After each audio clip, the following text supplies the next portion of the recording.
Você bem-vindo aqui.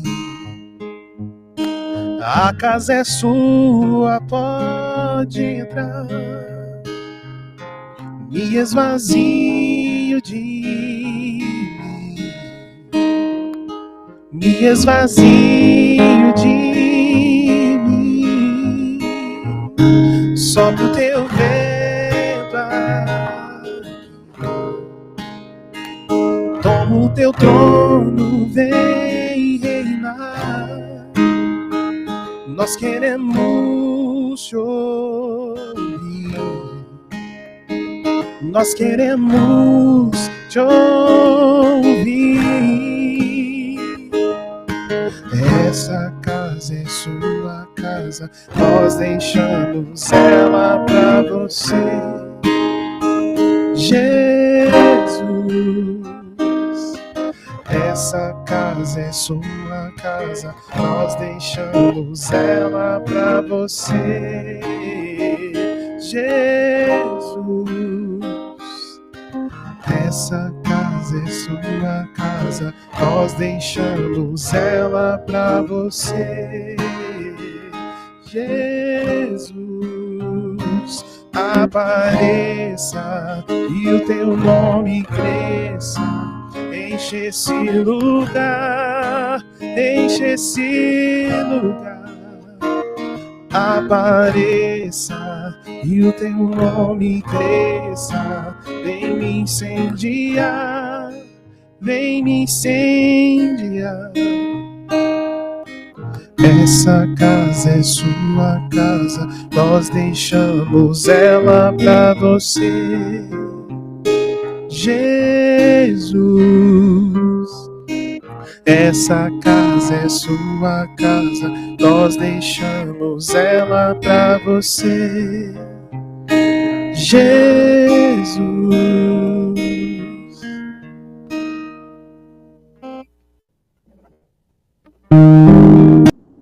Obrigada, Henrique.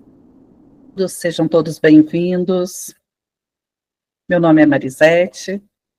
Para iniciar, desejamos a todos vocês que em 2025 seja manifestação através de sua fé, de gratidão e vibrações positivas.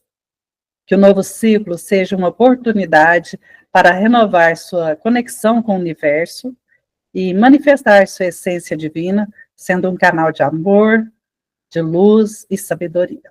Então, desejo a todos vocês um feliz ano novo.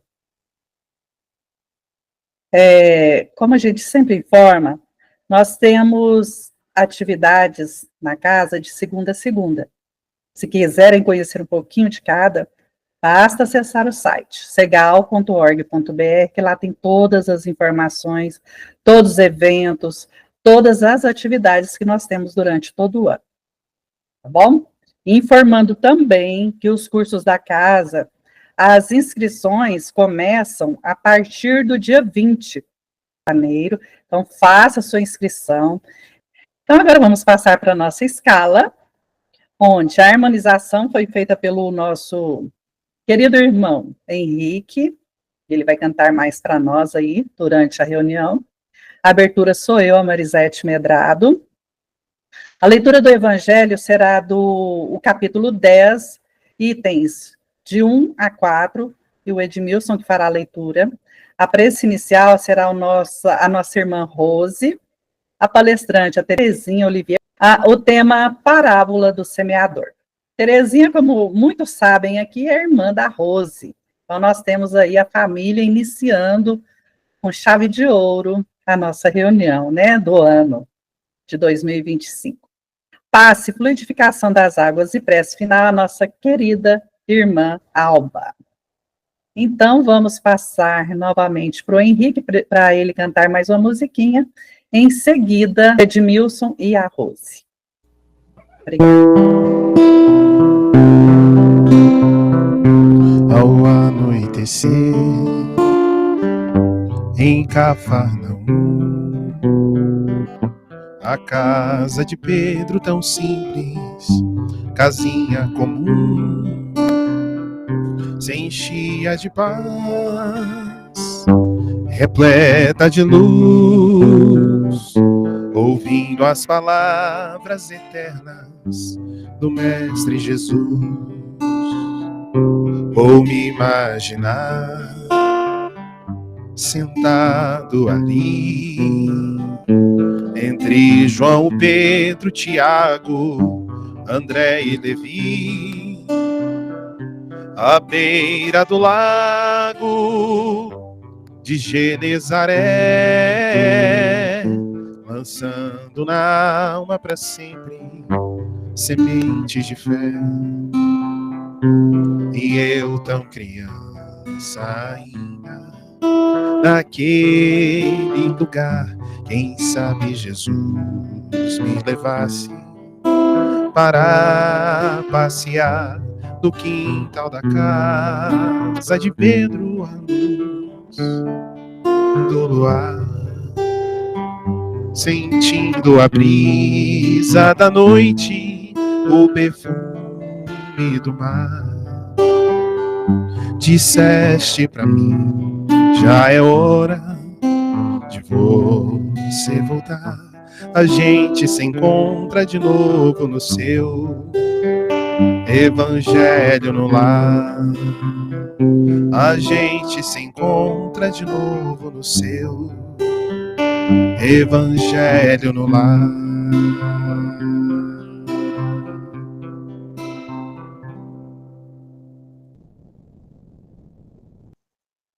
Do Evangelho segundo o Espiritismo, capítulo 10. Bem-aventurados os que são misericordiosos. Perdoai para que Deus vos perdoe. Os itens 1, 2, 3 e 4. Bem-aventurados os misericordiosos, porque eles alcançarão misericórdia. São Mateus, capítulo 5, versículo 7. Se perdoardes aos homens as faltas que eles cometem contra vós, vosso Pai Celestial vos perdoará também os vossos pecados. Mas se não perdoardes aos homens as faltas contra vós, também vosso Pai não vos perdoará os pecados. São Mateus, capítulo 6, versículo 14 e 15. Se vosso irmão pecou contra vós, ide mostrar-lhe suas faltas, corrigindo-o somente entre ti e ele. Se vos ouvir, tereis ganho o vosso irmão. Então, se aproximando Pedro, disse-lhe: Senhor, quantas vezes devo perdoar a meu irmão quando ele pecar contra mim? Seria até 7 vezes? Respondeu-lhe Jesus: Não vos digo até 7 vezes, mas 70 vezes 7 vezes.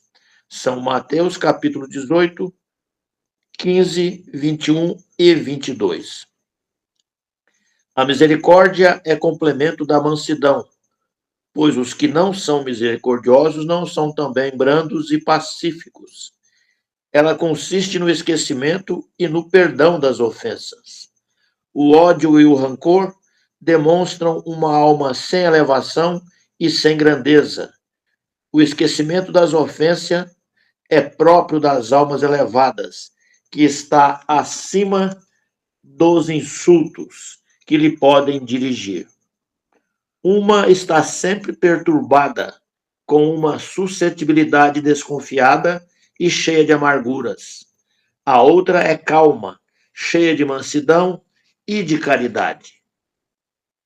Ai daquele que diz: eu jamais perdoarei, pois se não for condenado pelos homens, certamente o será por Deus. Com que direito ele reclamará o perdão de suas próprias faltas, se ele mesmo não perdoa as faltas dos outros? Jesus nos ensina que a misericórdia não deve ser limitada, ao dizer que se deve perdoar o irmão, não 7 vezes, mas 70 vezes 7 vezes. Que assim seja, irmãos. Boa noite a todos. Nos preparar para a prece inicial, procurando sentar da melhor forma possível, respirar profundamente relaxando o nosso corpo físico.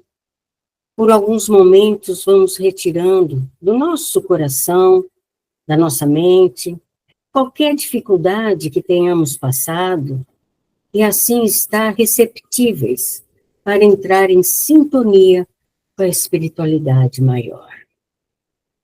Com o nosso Mestre Jesus, com Deus, nosso Pai de amor, e assim receber, primeiramente, os ensinamentos de Jesus.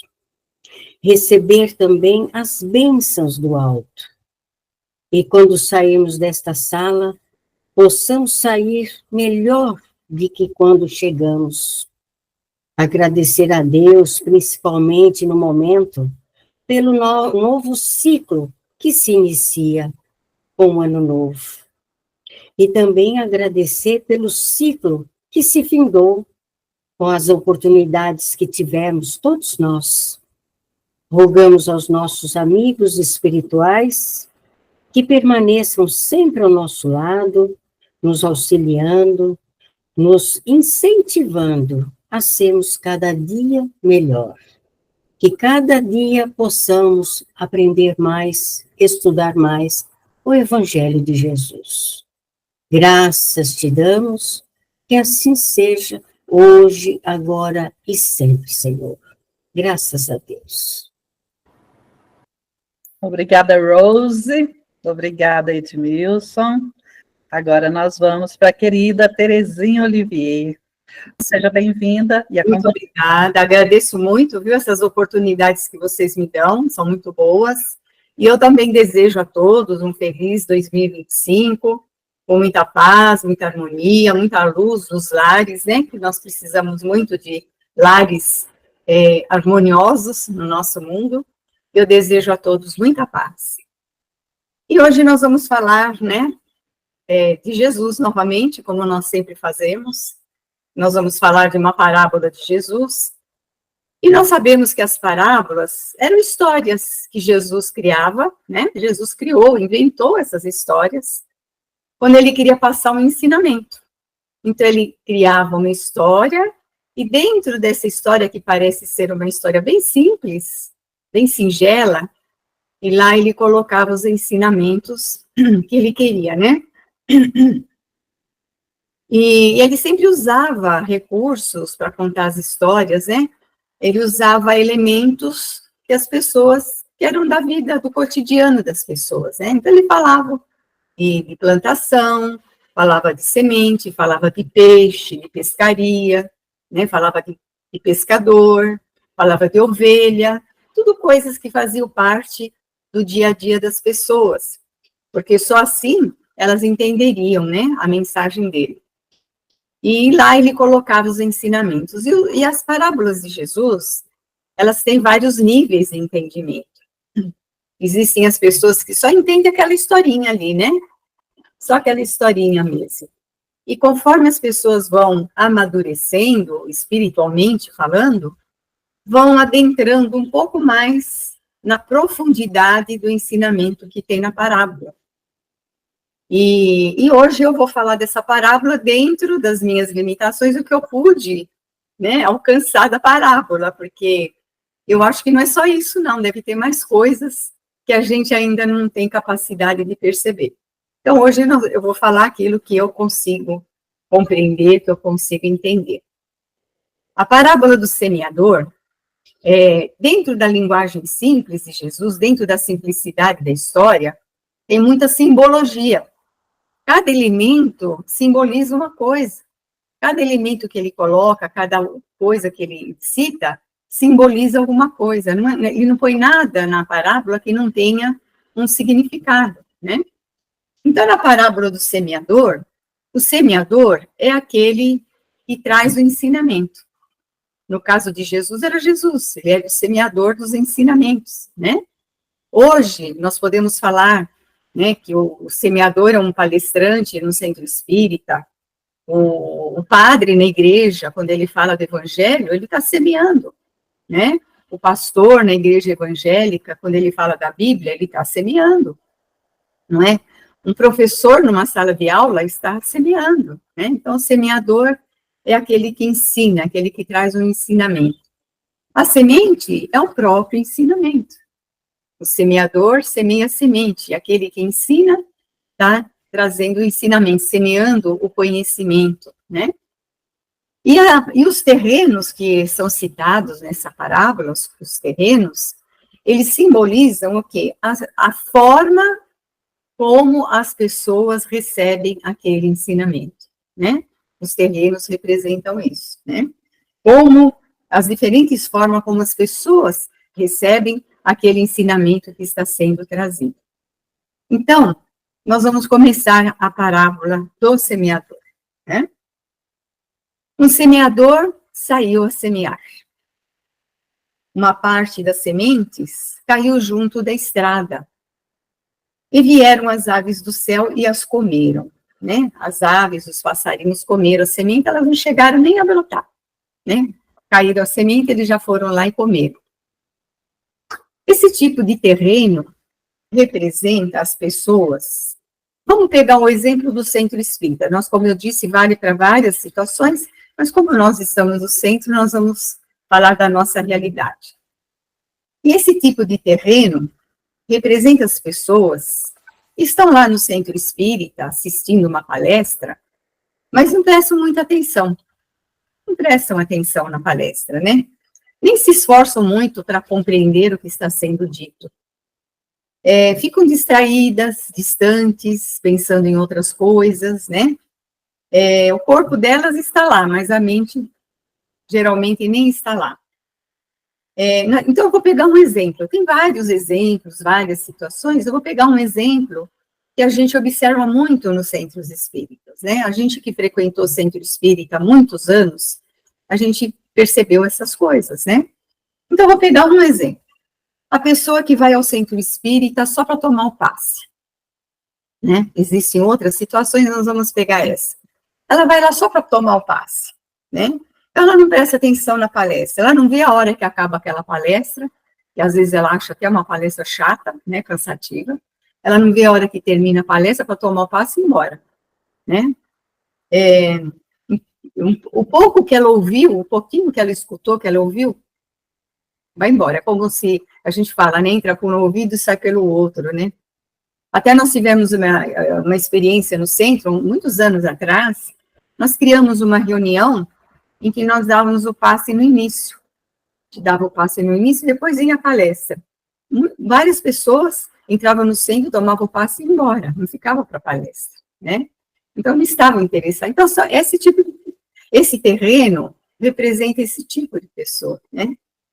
Então, a pessoa sai do centro do mesmo jeito que entrou, né? Nada foi acrescentado para ela, né? Não percebeu aquela oportunidade, né? Ela não percebeu a importância daquela oportunidade que ela estava tendo, né? Então, elas representam aquela estrada onde as sementes caíram e as aves comeram a semente, quer dizer, nem chegaram a brotar. O ensinamento nem tocou essa pessoa. O ensinamento não chegou a tocar essa pessoa, né? Então, essa representa esse primeiro terreno. Muito bem. Outra parte das sementes caiu no meio de pedregulhos, onde não tinha muita terra. E logo nasceu a plantinha, brotou, nasceu, porque tinha um pouquinho de terra, ela brotou. Mas, como ela não criou raiz, porque a terra era pouca, veio o sol e queimou a plantinha que estava nascendo. Esse é o terreno no meio do pedregulho, né? Esse tipo de terreno representa aquela pessoa que vai no centro, ouve, até acha legal a palestra, acha bonita, né? Gosta da palestra, né? Naquele primeiro momento. Mas, na sua vida, no seu cotidiano, por qualquer problema que aconteça na sua vida, qualquer dificuldade que apresenta na sua vida, ela desanima e desiste, né? Porque ela pensa assim, isso também, exemplos que a gente vê no centro espírita, né? É outro exemplo, né? E pelo fato dela ir ao centro, ela não devia ter problema. Tem gente que pensa assim, eu vou no centro para não ter problema na minha vida, né? Então, ela não devia ter doença, não devia ter problema financeiro, porque ela está indo ao centro, né? Então, isso significa o quê? Que ela não entendeu nada, né? Não entendeu nada da doutrina espírita, daquele ensinamento, né? Aquele ensinamento não criou raízes dentro dela. Ela ficou só na superfície, não se aprofundou, né?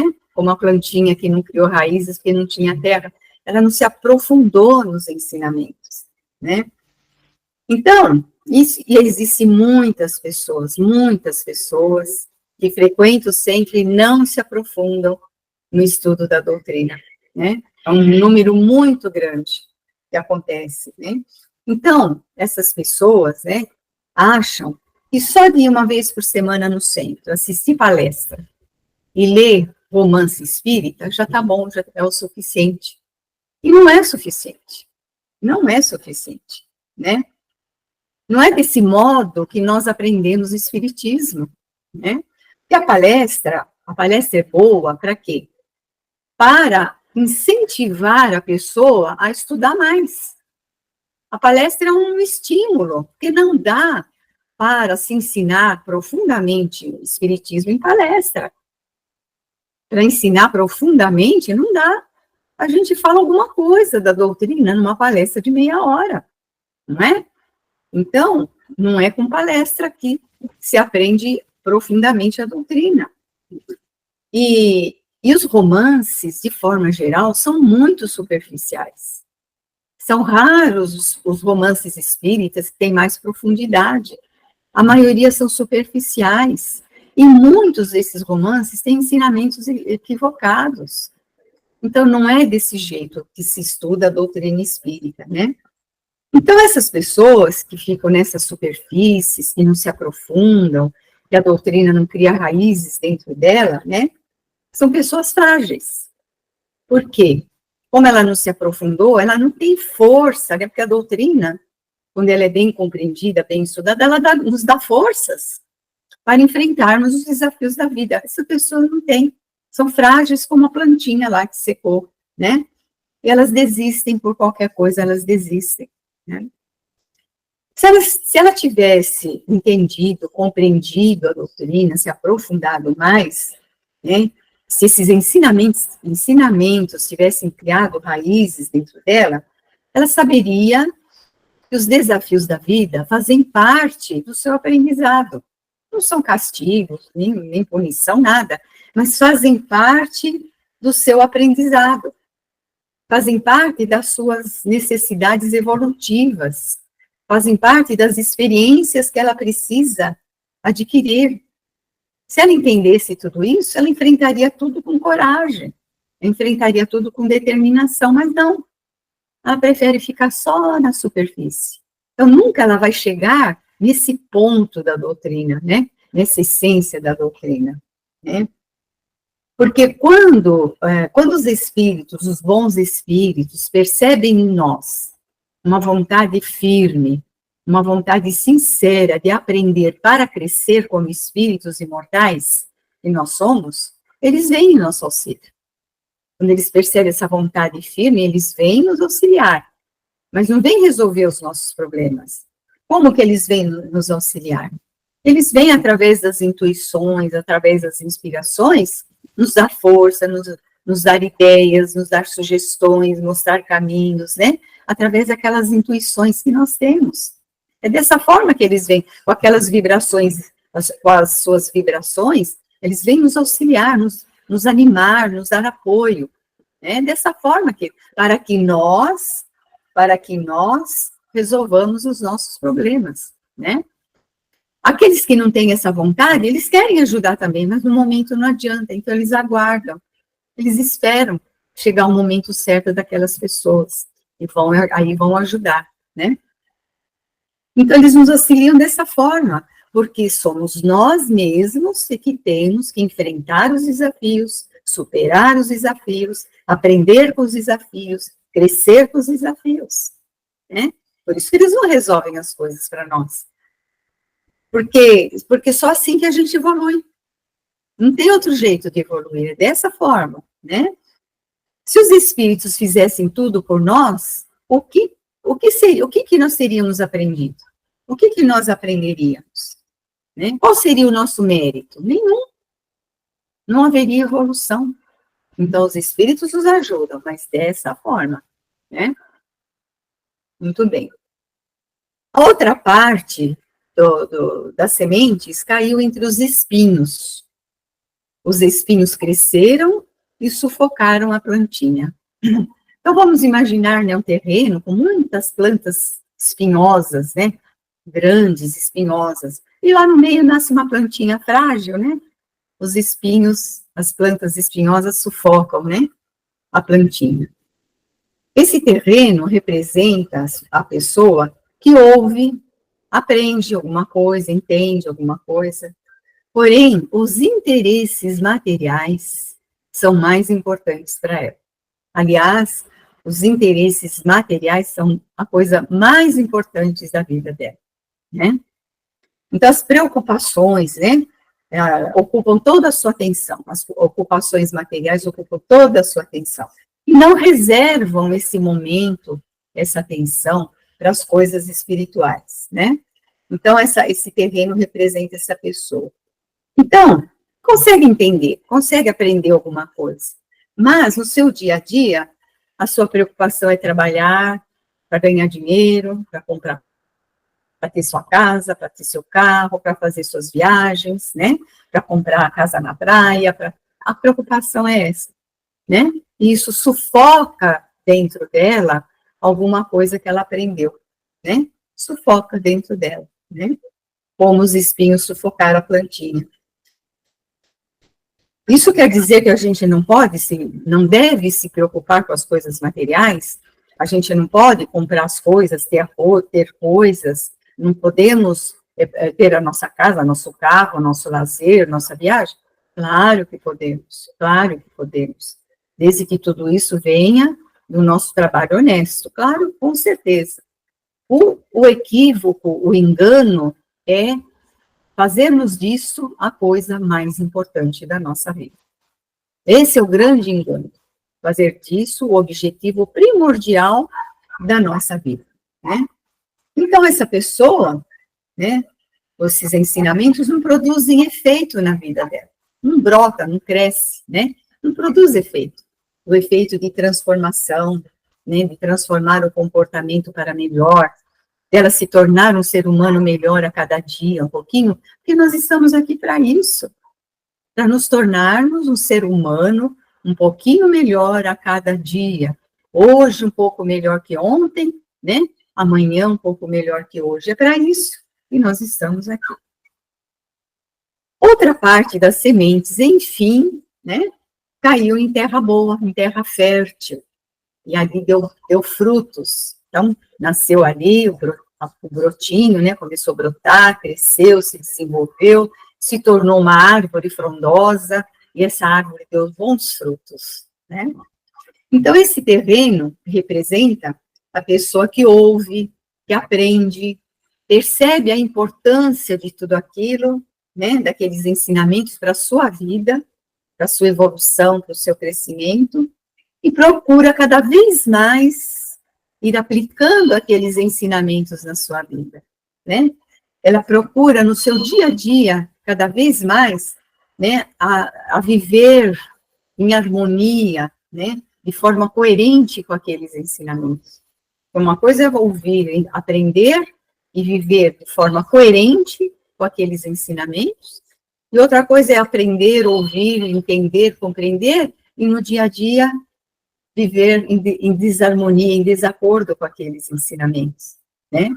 Esse é um grande erro também, né? Então, ela procura viver de acordo com aquilo que ela está aprendendo. Então, ela procura, né, cada vez mais, a pensar, a sentir, a agir em harmonia com esses ensinamentos em todos os aspectos da sua vida, não só no centro espírita. No centro espírita é fácil ser espírita. O difícil de ser espírita é no dia a dia, né? Então, ela procura vivenciar tudo aquilo na família, no trabalho, no lazer, com os vizinhos, no trânsito, né? Um grande desafio é o trânsito, né? Ela procura vivenciar em todos os aspectos da sua vida. Isso é dar bons frutos. Isso que é dar bons frutos. É no dia a dia, né? É enfrentando as dificuldades, é enfrentando os desafios. Isso é dar bons frutos, né? Jesus nos disse, né? Pelos frutos se reconhece a árvore. A árvore boa dá bons frutos, a árvore má dá maus frutos, né? Então, essa pessoa alimentada espiritualmente com esses ensinamentos, ela vai se tornando um ser humano cada vez melhor, né? Sem se descuidar dos seus compromissos materiais, né? Sem se descuidar. Muito bem. Mas ela nunca deixa de lado o principal, que é a sua natureza espiritual, né?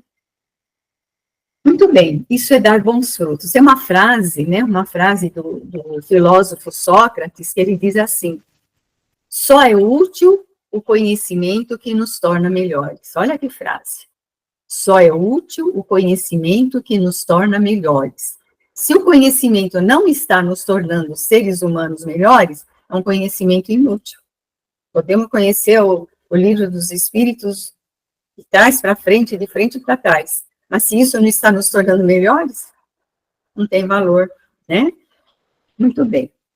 Aí ele completa, né? Havendo grãos que rendiam a 100 por 1, outros a 60, outros a 30. O que significa isso, né? Significa que entre aqueles que representam o bom terreno, existem diferenças entre eles. Existem os que aproveitam mais do que outros.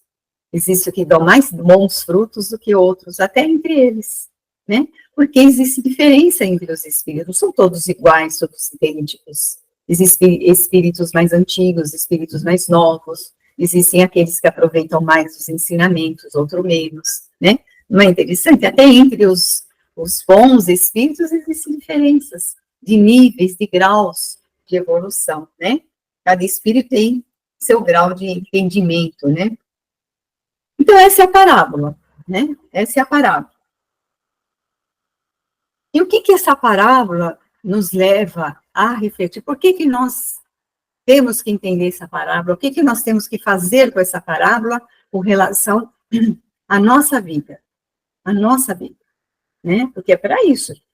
Conhecer esses ensinamentos, todos os ensinamentos, todas as parábolas, é para isso.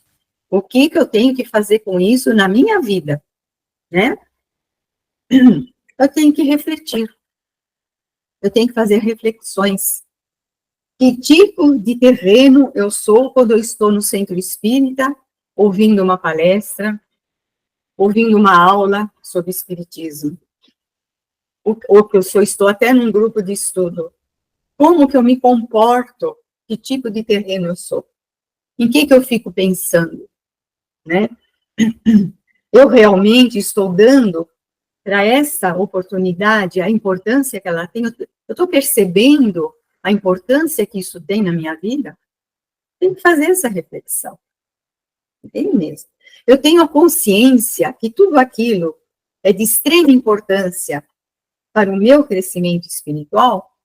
Ou eu fico pensando que aquilo é para outra pessoa, que não tem nada a ver comigo? É outra coisa que acontece com muita frequência, né? A pessoa está lá ouvindo a palestra, puxa, está ouvindo essa palestra. Minha nora que devia estar ouvindo essa palestra, não é? Minha vizinha, nossa, essa palestra seria muito bom para minha vizinha, né? Não, sou eu que estou ali, é para mim. É para mim, para aquele momento que eu estou vivendo. Eu estou ali, aquelas palavras, é para eu me melhorar em coisa que eu já devia ter me melhorado há muito tempo e eu não melhorei ainda. É para mim. Certo? Se eu estou ali, porque é para mim, né? Então, essa parábola, como todas as demais, é para nós refletirmos na nossa vida, né? Se eu estou ali ouvindo, se eu estou escutando aqueles ensinamentos, é para eu me tornar uma pessoa melhor, uma pessoa mais espiritualizada, mais caridosa, mais amorosa, mais fraterna, mais solidária, para com todos. Para com todos, não só para aquela família carente que eu estou ajudando no centro espírita, não. Para com todas aquelas criaturas com os quais eu tenho algum tipo de relacionamento, qualquer tipo de relacionamento. É para isso que eu estou ouvindo todos aqueles ensinamentos, né? Então, é isso, né? A gente aprendendo a fazer essa reflexão, a gente vai aproveitar muito mais os ensinamentos, muito mais do que a gente aproveita, né? A gente vai se enriquecendo espiritualmente cada vez mais, e a gente vai se fortalecendo cada vez mais perante a vida, né? É para isso que nós estamos aprendendo. Então, essa parábola, né, ela está no capítulo 17 do Evangelho segundo o Espiritismo. O capítulo é o Sede Perfeitos. Esse capítulo, que hoje, né, estou fazendo essa palestra, que é um incentivo para que cada um possa, palestra para incentivar a busca de mais ensinamentos com relação a esse tema.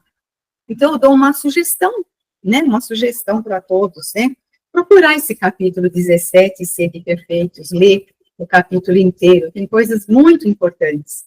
Tem o Homem de Bem. O Homem de Bem é um texto maravilhoso. É o que nós não conseguimos ser ainda, mas é o que nós vamos ser. E nós temos todo o potencial para ser esse homem de bem. O potencial já está dentro de nós. Então, é essa sugestão que eu dou, e eu termino aqui a minha palestra, né? Agradeço muito a atenção de vocês, e esses convites que vocês me fazem muito, muito obrigada. Nós é que agradecemos. Você aprende tanto com esse jeitinho seu manso, totalmente. É uma simplicidade que faz com que a gente aprenda rapidinho. Então, te desejo um 2025 super, com muita saúde, muita alegria e com essa sabedoria. Agora vamos com o Henrique e finalizando com a nossa querida Alba, com passe, fluidificação e prece final.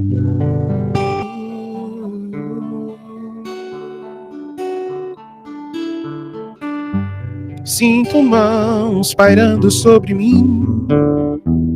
Vou orar a meu anjo guardião, elevar o meu padrão até o céu, tomar um passe a doce imposição, concentrando, transfundindo, dispersando, refluindo, tudo com a divina força da boa vontade.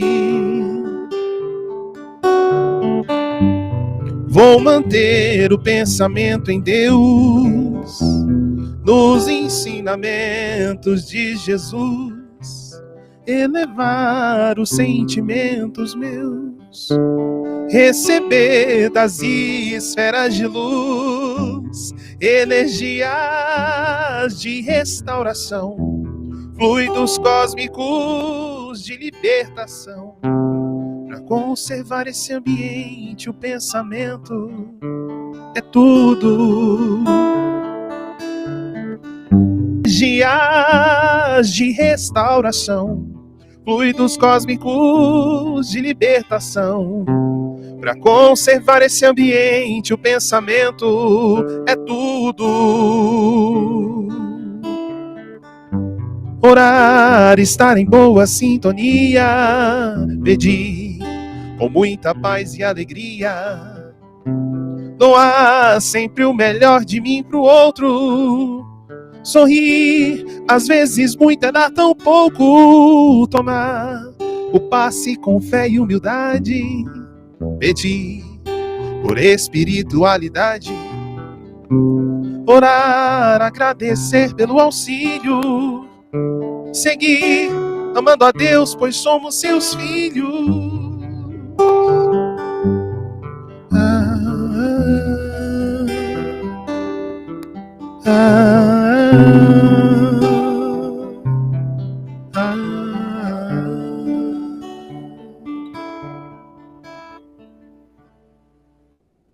Depois dessa música tão maravilhosa, eu convido a todos que possamos nos sentar confortavelmente e vamos conectando com o alto, com o nosso anjo guardião, e vamos sentindo que nesse momento estamos recebendo toda uma limpeza no nosso corpo físico, no nosso corpo espiritual.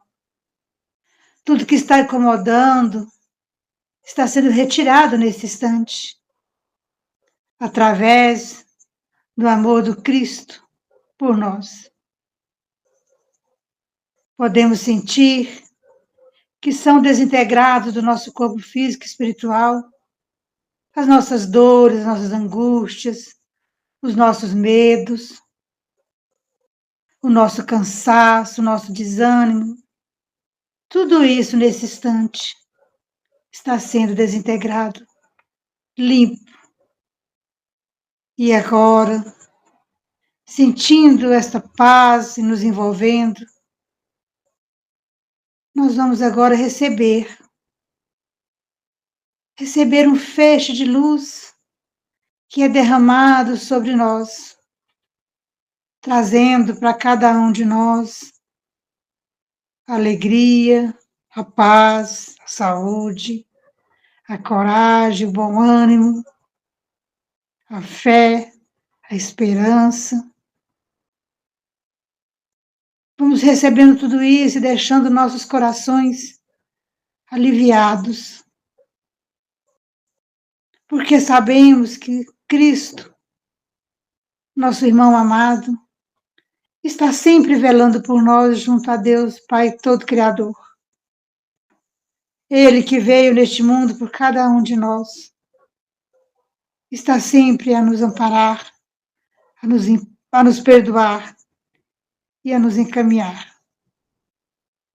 Obrigada, Mestre, por tudo isso. Obrigada pela tua presença em nossas vidas sempre.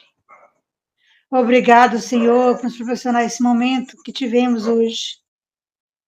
Obrigada, Senhor, por tudo. Mestre Jesus, ainda te pedimos, Senhor, que através dos laboratórios do alto possam descer nesse instante, extrair da natureza os eflúvios necessários para transformar toda a nossa água aqui exposta sobre a mesa em uma água fluidificada, transformada num remédio salutar. Para que ao bebermos dessa água, Senhor, possamos sentir revigorados no teu amor e na tua justiça. Mestre Jesus, é com muita gratidão nossos corações, Senhor, que vamos encerrando esse momento hoje, que é o primeiro deste ano que se está iniciando. Sabendo, Senhor, que teremos muitos outros ainda durante todo este ano. E sabendo que o Senhor está sempre conosco. Obrigada, Senhor, mais uma vez por tudo. Que assim seja.